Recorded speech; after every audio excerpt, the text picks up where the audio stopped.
Hey, what's going on everybody? It's Wilhelm Scream and welcome back to another day in Destiny 2 Shadowkeep for some more Destiny 2 news and Season of the Worthy Intel. And in this video, we're going to be discussing Grandmaster Nightfalls. How to do them, the best methods, what you want to bring with you, and any glitches and cheeses therein. This week is the Arms Dealer, and we've discussed this before on this channel, but we're going to go through it all again. There are some new changes, some things you might want to consider. Going to get to all the information regarding this in just 1 second, but first I just want to remind everybody, still doing the giveaway on my YouTube channel at 20,000 subscribers, which is right around the corner. Might have passed it, but I'm going to take this video as another entry. All you have to do to be entered into that giveaway is like the video, subscribe to the YouTube channel, turn on the notifications, the bell, right next to that big red subscribe button, and follow me on Instagram or Twitter. They'll be linked in the description box below. And as always guys, if you stick around till the end of the video, I'll have a secret hashtag you can leave in the comments section to be entered into that giveaway a second time for this video. And remember guys, the secret hashtag stacked between all videos, so if you haven't done this on a previous piece of content on this channel, go back, check out another video, and of course, do it again. Alright guys, so Grandmaster Nightfalls. They're not easy. I think that's the understatement of the year. It's pretty much like doing, I would say it's harder than a dungeon in some regard, but like doing a small raid slash dungeon. I would say it's more on the side of a raid, but the mechanics I find of Nightfalls are always a little bit more frustrating because, well, you have the timer, and in some cases the enemies, the actual adds that you have to fight room to room or phase to phase, are actually tougher than some you might find in a raid or in a dungeon. But it's definitely on par with those as far as difficulty. So if you're going for 100k, or maybe you're just trying to get a solo 100k or a solo run done, maybe you're not even doing Grandmaster, this is going to help you this week as well, as the Arms Dealer has been around for a while, and there's plenty of things that you can do to optimize your run, or just cheese a boss or get 100k a whole lot easier without just trying to white knuckle it. The first thing you're going to always want to do is take out all the enemies. If you're doing this at 970 solo, just trying to get 100k, try to convince the teammates that you're running with randomly to just kill everything, including the ships, the actual ships that come in and do damage to you. Not the drop ships, the ones that can actually take damage. You're going to need to defeat all of those. I would save your heavy ammo. I would also bring a heavy machine gun. They just seem to take out those things a lot easier. Xenophage is great to bring with you. Heir Apparent, if you have it with you. And Heir Apparent is another one that you're going to want to consider as sort of a new, brought into the crowd or brought on the team, so to speak, weapon. Because of the overshield that you get, it really can do a lot to help you and your teammates stay alive through certain sections of any part of this particular strike. So definitely bring that with you. Another one that you might want to consider is the Divinity, as it adds a debuff to all enemies. And the rest of the things you're going to want to consider are mostly mods, but there are two other exotic armor pieces that I want to talk about. One is the Apotheosis Veil, and a glitch that is sort of now currently probably the leading form of weapons or subclass glitch currently in the game. Not the best one, but certainly one that's going to make its moment known right now, and it runs does a great deal for you in this particular strike. I'm going to get to the information around that in just 1 second, but the other one that I just want to talk about that isn't being talked about quite as much, and a big shout out to my buddy Sinister, because he was the one who actually came up with this idea, and it ended up working great, especially with the method that we're going to use later to essentially defeat this boss and end this strike much quicker and easier than it would normally, is the Sun Bracers. The Sun Bracers have an interesting perk on them. If you do melee damage, you can get 5 solar grenades, and that's going to come in really helpful later on in this strike. The Apotheosis Veil is great because when you use your super, or when you activate your super, you get a full grenade melee, or full grenade and melee charge. So you can essentially use your melee or your grenades right away. Now, we're talking a lot about grenades. They're going to be really important later on in this particular strike when it comes to defeating the boss. So, the two exotics as far as armor, if you are a warlock, and I would suggest running a warlock because they're just the kings of glitching and cheesing. You're definitely going to want to look to Apotheosis Veil. If you're not running the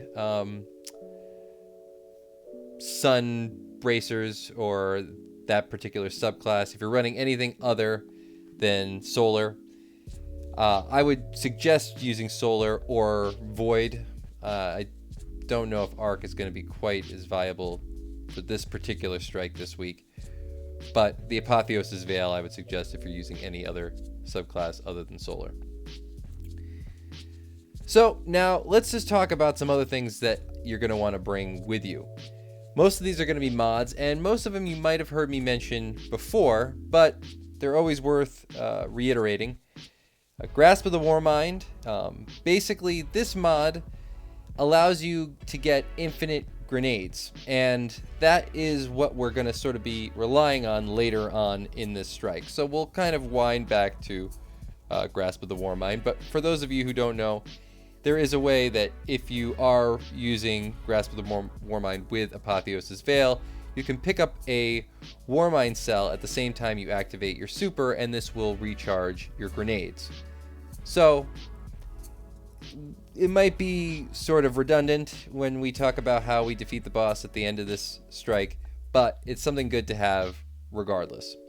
Hammer of the Warmind cells cause disruption. This is great when dealing with champions of any kind. We got Tyrant Surge, which collecting a Warmind cell creates a burst of arc energy. That's Modular Lightning, which is another great one. Tyrant's Surge, we've talked about several times on this channel. It's probably the best mod available from the artifact. Go check it out. It's in the last tree of your artifact for this season. I think it's the middle of the tree. Basically, that allows you to create Warmind cells when dealing damage with arc. Normally, it's supposed to be for your grenade and or your melee or your super, but if you're using it with Well of Radiance, you can basically create Warmind cells on any arc weapon damage, because everything inside the Well of Radiance counts as a super or super damage. As I said, we got Modular Lightning, we have Rage the Warmind, adds extra explosion damage to Warmind cells, and we have Wrath of Rasputin, Solar Splash damage, Final Blows, create Warmind cells. So as you can see, there's a general theme here. You're going to want to create as many Warmind cells as possible because it's just going to create that much more AoE damage in the long term. I was bringing Xenophage with me just because 3 shots of it basically take out those planes, and they're just annoying to deal with, but you kind of want to make sure you get all of them down just to stack up on points. Though if you're doing this at Grandmaster difficulty, points are not going to be a problem. If you're doing this at 1030, points aren't really going to be a problem. Even at 1000, if you kill everything, you should be fine.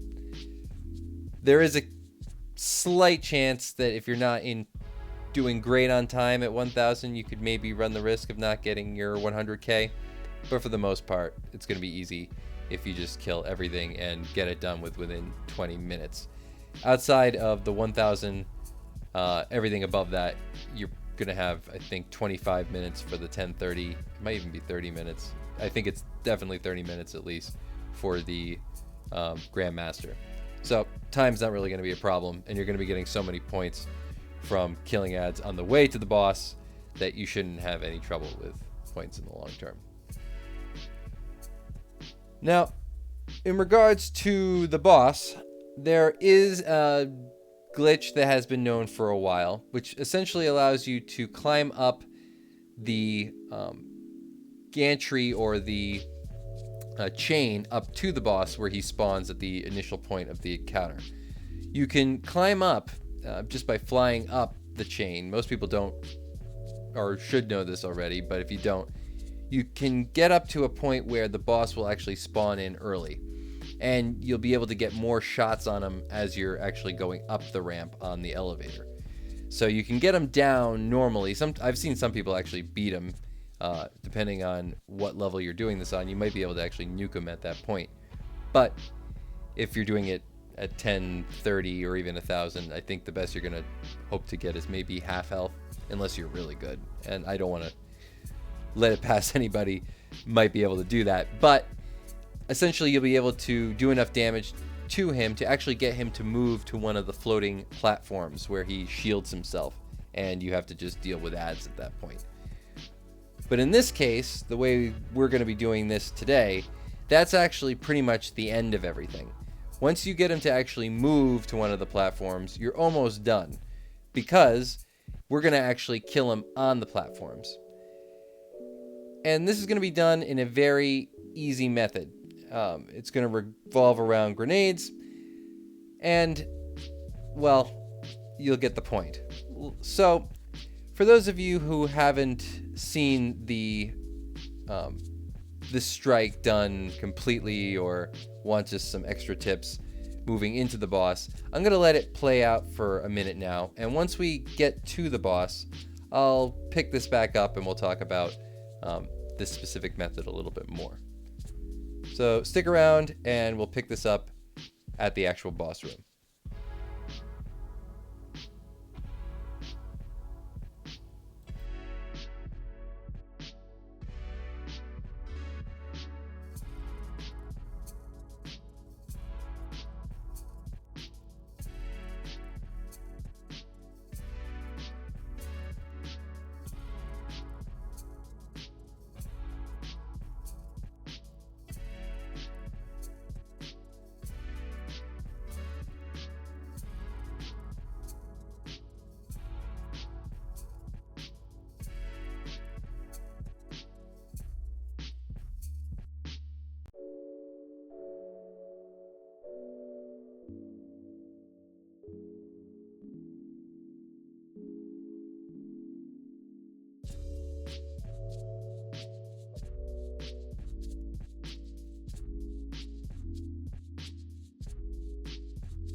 Alright guys, so we are at the section where you can start to cheese damage to the boss. As you can see, Sinister climbs up the chain to the point where it actually starts the encounter, even though we haven't actually activated the whole elevator yet. And from the bottom here, we'll be able to do damage to him with any weapon that can reach. I would suggest a sniper rifle. Something like an Izanagi's is probably going to be the best thing for you. I would also recommend bringing Izanagi's with you. It's a good option when it comes to just uber damage for any of this particular section or this strike. Make sure you don't get landed on by these drones that are just out here to derp you. And as you can see, we'll start.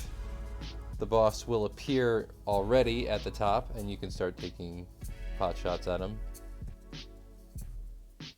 Try to get him down as much as you possibly can, but you really just want to get him to move to one of his platforms before he gets to the top, because if he's still there once you're actually at the top, you're going to have a couple of issues when it comes to just ads spawning on you, especially if you're doing this at Grandmaster difficulty.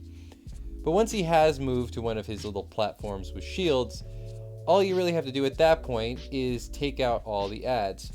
And if you are running the Sunbracer gauntlets, I would suggest holding on to maybe 5 or 6 of these small ads. Take out the big ones, but keep a few, we used to call them in Zombie World, to keep a few crawlers hanging around. Because as I said before, when you do melee damage with the Sunbracers, you get 5 grenades. And what we're going to essentially do is cheese the boss by allowing him to stay on his platform.